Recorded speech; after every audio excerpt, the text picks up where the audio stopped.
قال خرجنا مع رسول اللہ صلی اللہ تعالی علیہ وسلم۔ حضرت جابر رضی اللہ تعالی عنہ فرماتے ہیں کہ ہم اللہ کے رسول کے ساتھ نکلے الی سعد بن معاذ۔ حضرت سعد بن معاذ مشہور صحابی ہیں، ان کی طرف حین توفی فلما صلی علیہ رسول اللہ صلی اللہ تعالی علیہ وسلم، جس ویلے حضرت سعد بن معاذ رضی اللہ تعالیٰ عنہ کی وفات ہوئی تو اللہ کے پیارے پیغمبر صلی اللہ تعالیٰ علیہ وسلم نے ان کی نماز جنازہ پڑھائی۔ اللہ اکبر۔ ووضع فی قبرہ،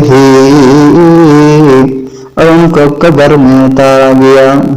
وصلی علیہ، اور جب ان کی قبر کو برابر کر دیا گیا، سبح رسول اللہ صلی اللہ تعالی علیہ وسلم، تو رسول اللہ صلی اللہ تعالی علیہ وسلم نے سبحان اللہ سبحان اللہ سبحان اللہ کا آپ کو دیکھ کر آپ کے اتباع میں فرمایا۔ نبی کریم صلی اللہ تعالی علیہ وسلم کو دیکھ کر ہم نے بھی کبر فکبرنا فتیلا۔ اللہ اکبر۔ جب اللہ کے رسول نے بھی سبحان اللہ دیر تک کہتے رہے تو ہم نے بھی سبحان اللہ لمبا ہم بھی کرتے گئے۔ جب اللہ کے رسول نے اللہ اکبر کہنا شروع کر دیا، فکبرنا، پر ہم بھی اللہ اکبر کہنا شروع کر دیا۔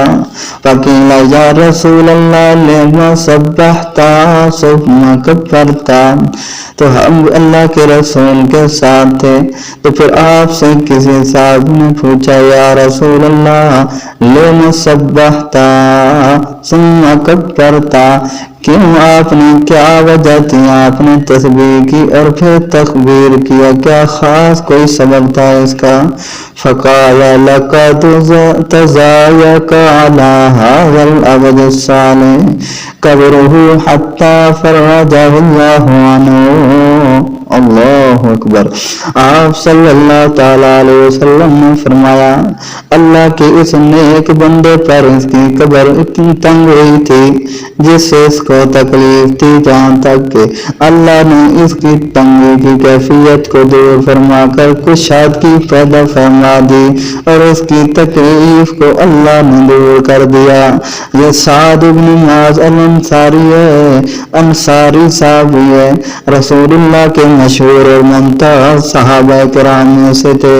غزوہ بدر کی شرکت کی فضیلت اور سعادت بھی انہیں حاصل تھی۔ 5 ہجری میں جب ان کا وصال ہوا تو ایک دوسری حدیث میں بھی ہے کہ حضور اکرم صلی اللہ تعالی علیہ وسلم نے ان کے بارے میں فرمایا 70,000 فرشتوں نے ان کے جنازے کے اندر شرکت کی ہے اور آسمان کے دروازے ان کے لیے کھولے گئے، باوجود اس کی قبر کی تنگی کی تکلیف سے ان کو یہ واسطہ پڑا گرچہ فوراً ہی وہ اٹھا لی گئی۔ اس میں ہم جیسوں کے لیے بڑا انتباہ و سبق ہے۔